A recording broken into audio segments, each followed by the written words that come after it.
Whenever we get rid of stuff and make room, more stuff comes in to take it up.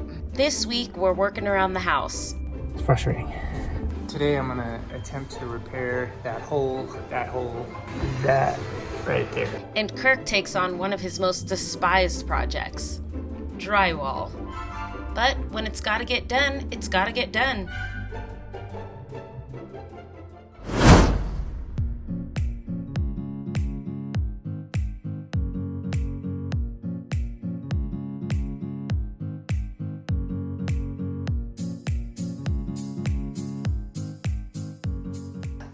This is what happens when I let Kirk behind the camera film all morning and they get none of it. Since we lost all the content this morning, let me tell you what happened. Kirk walked in and was like, "Bob, you didn't turn on the time lapse. Oh my gosh, this is the only content you're gonna get." And Bob was like, "It's not my job. You're the one that does the time lapses." Because he did the whole room and didn't get it filmed. And then we made coffee on the floor because we had to move it out of the kitchen. That's all the stuff we missed on the mic. Cut to the silent film. Silent film.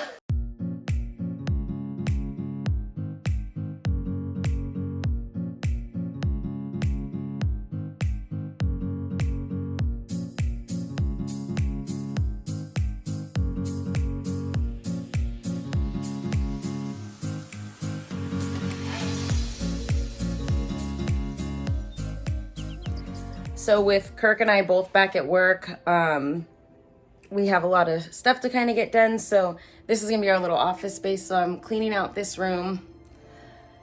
Gotta clean all this out. And then Kirk is finishing helping my dad with painting.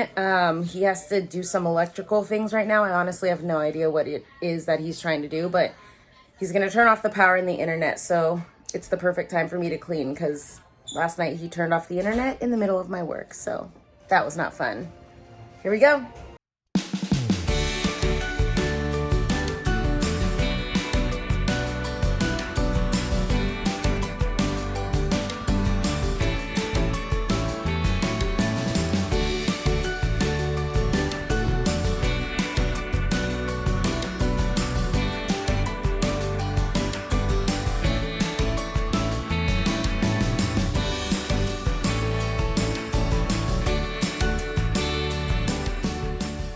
So in order to clean that room, I have to clean out my car because I can't fit anything from that room in my car until I get these PVC pipes out and these like thousands of, you can't see it through the tinted window, but there's like 1,000 rolls of fabric in there.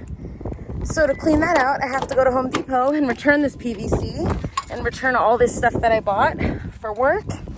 And then when I come back, I can load up the car to get ready to take that stuff to the land. So it is quite a process, and this is what I've been avoiding. But today's the day. I don't know where I'm going to put all that because my poor parents' garage is filled with all of our stuff, and only these 2 walkways are left, so I don't know where to put this stuff. It's like whenever we get rid of stuff and make room, more stuff comes in to take it up. It's like a game of musical stuff.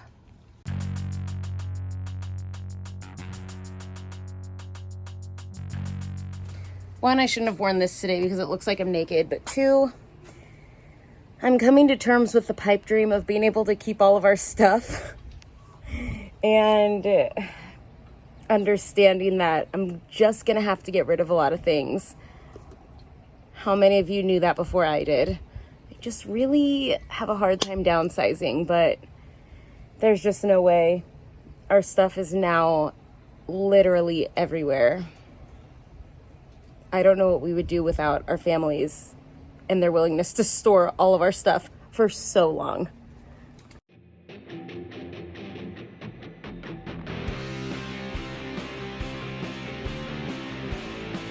I thought I was done with the fabric. There's still more in the back seat. A girl's work is never done.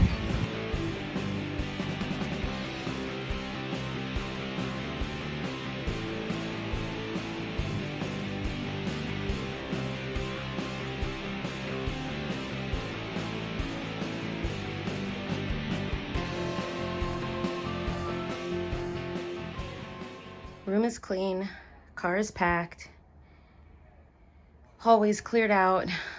I'm sweating like a donkey, and I wish it was 1 o'clock, but now it's 4, and now I can actually work.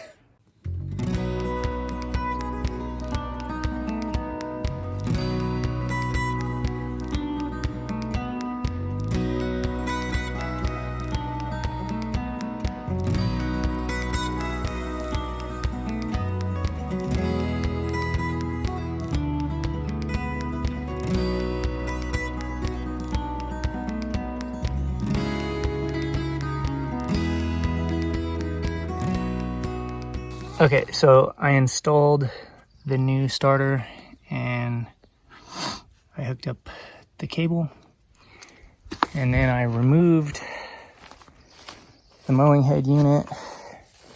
I had to disconnect that cable there, which engages this lever arm right here. So I'm going to change the blades on there. I probably should have ordered these idlers since I'm here, but hey. And then I'm going to get back to work on those arms there. I think I'm going to change both sides while I'm here. And that pulley there, I think I'm going to change out.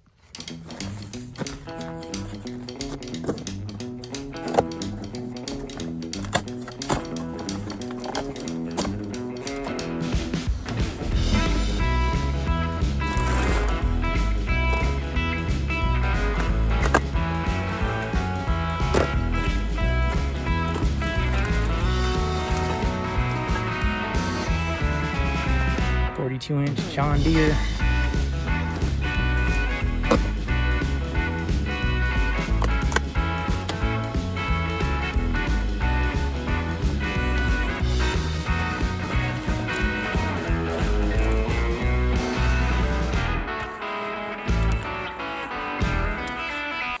Looks like them.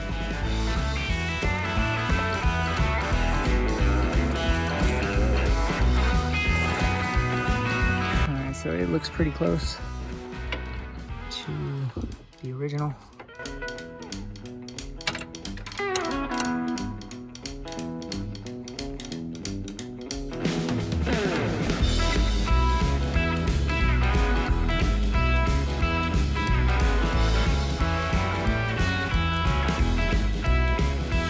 All right, I'm headed back to the house because I need metric tools to work on a John Deere American-made lawnmower. It's frustrating.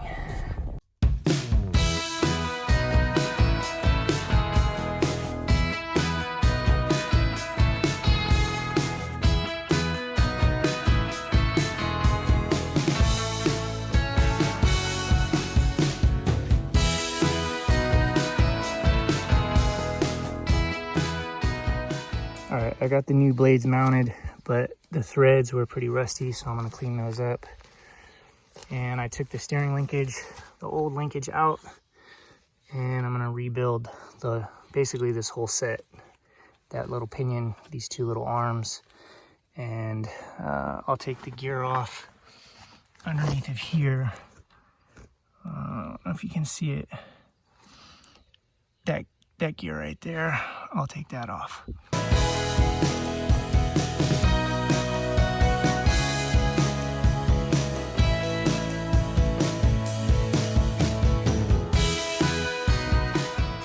Okay, today I am reassembling the steering that broke. So right here, this guy came off. You can see this guy still has the slop. So I bought a brand new pivot gear and brand new arms for both sides.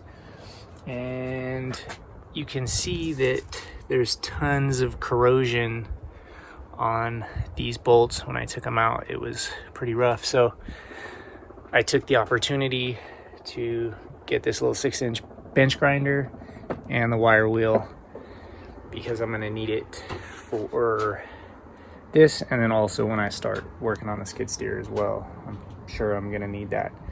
So that's what I'm gonna do.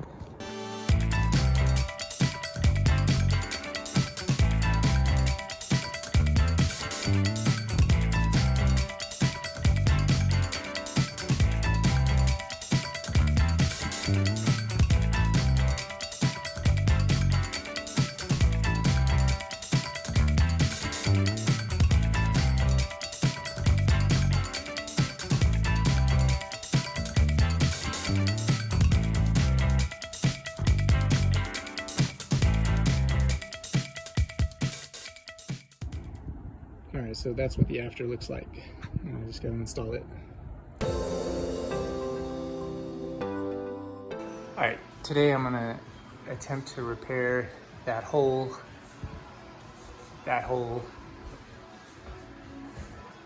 this right here, and that right there.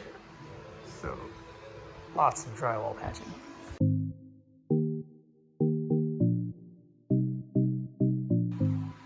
All right, this is the drywall I'm gonna use, and I basically cut it a little bit oversized, about 2 inches oversized of the hole, and then I score it so that I just leave this brown piece of paper. It's called a California patch, and then I mud it and shove it up in the hole. So that's the next step. I'm gonna use this foam sealant to fill those little holes, the little tiny holes like that.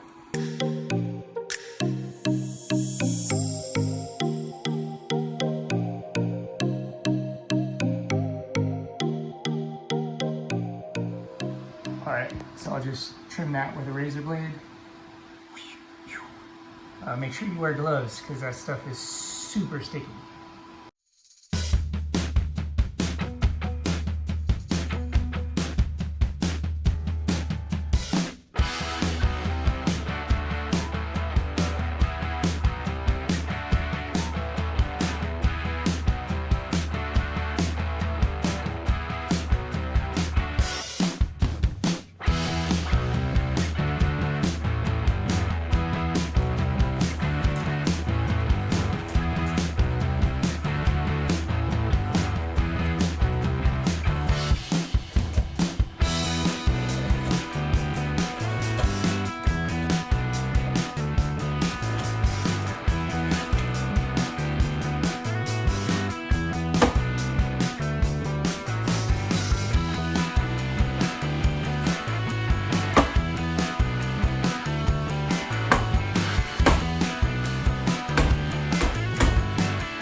This was an existing piece. You can see it matches the ceiling texture.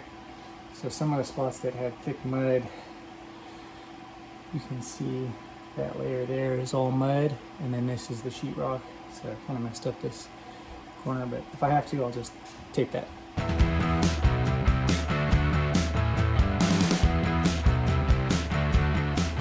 Yeah, I told you before, but I ran out of sheetrock. This piece was too small for the patch, so I needed a slightly bigger piece. A little rough, but when it's new sheetrock, it looks like that. When it's old, it looks like that. Okay, so the ceiling joist is right here, so I can actually drive a nail through the sheetrock. So I'm going to use this messed up side near ceiling joist because I can throw two drywall screws in there, and then I can just tape it real quick.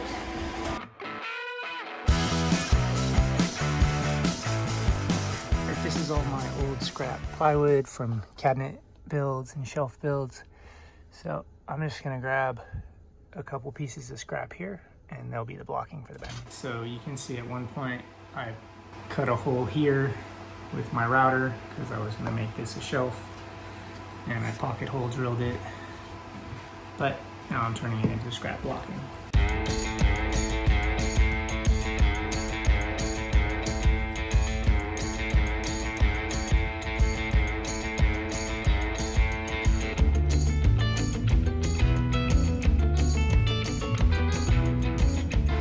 So that's the blocking in that patch. I'll drill into the ceiling joist, and I'll drill into that blocking. And same over here, ceiling joist and blocking. And same over here, ceiling joist and blocking. Wash, rinse, repeat. All right, the next step, now that I got the patches done, is to mix the mud.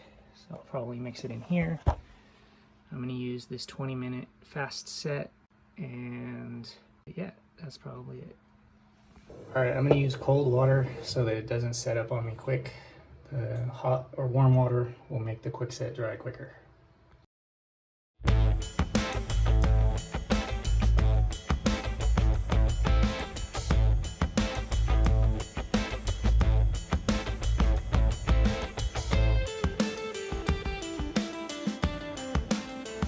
All right, so these are my 3 drywall patches.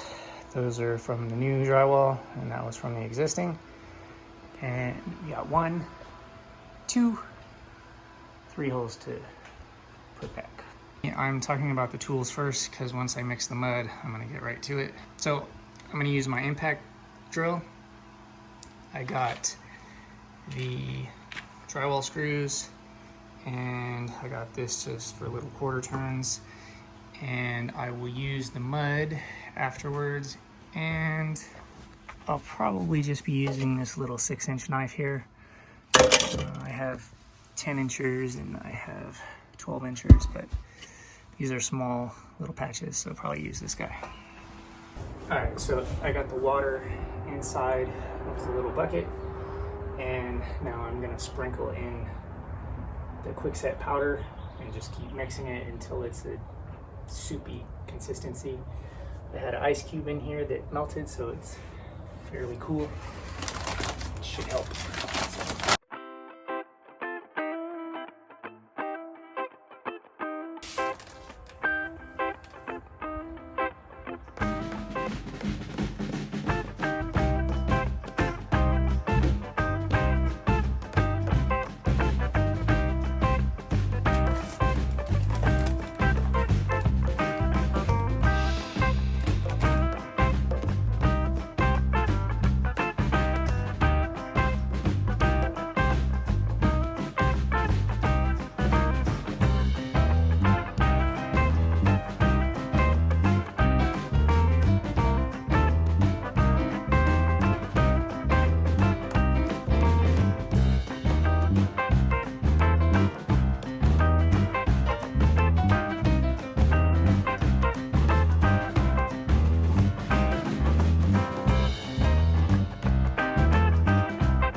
It a little soupy so that I have a little more time.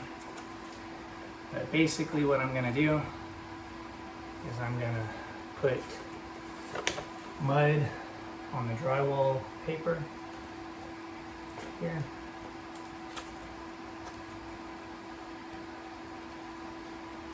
Small coat.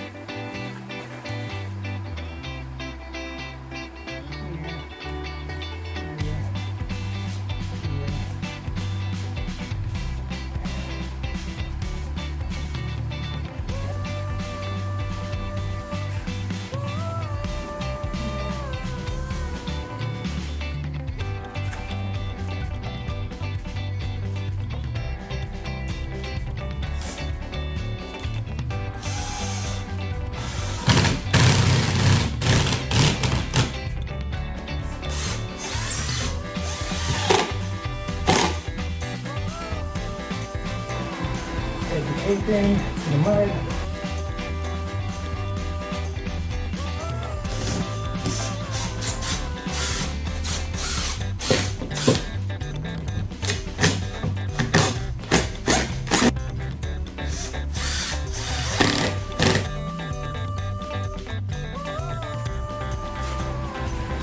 Fill some of this. And then on face.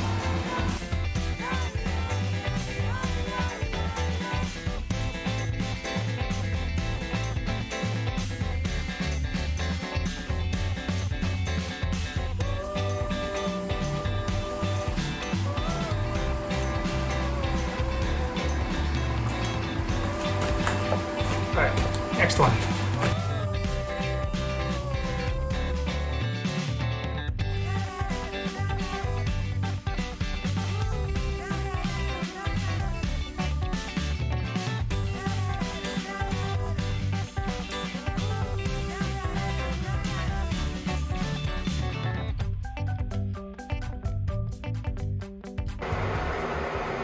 Alright, so here's the setup we got going on.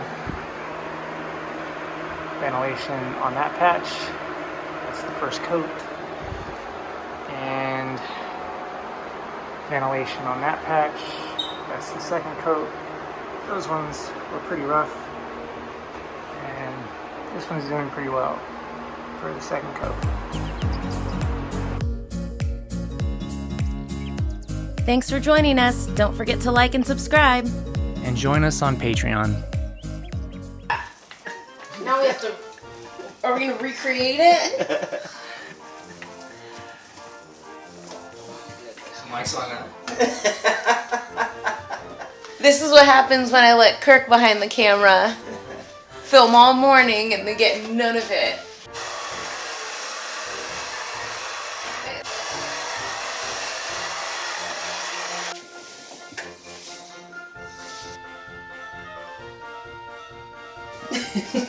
You're so pretty. I want to be in the video too, but I'm not helping. This is 50-year-old Shiva. Looks good for its age. So that's the blocking on that patch. What's that? Oh, I'm just talking to the camera. Oh. Alright, here's the setup we got going on. I'm just talking to I'm going to use this automatic drill and tap set. So I'll drill through and tap them down so that a screw can thread in there. And then I'll run 16 separate wires to every single bus bar. The first step, drill and tap every single one in the center of the bus bar.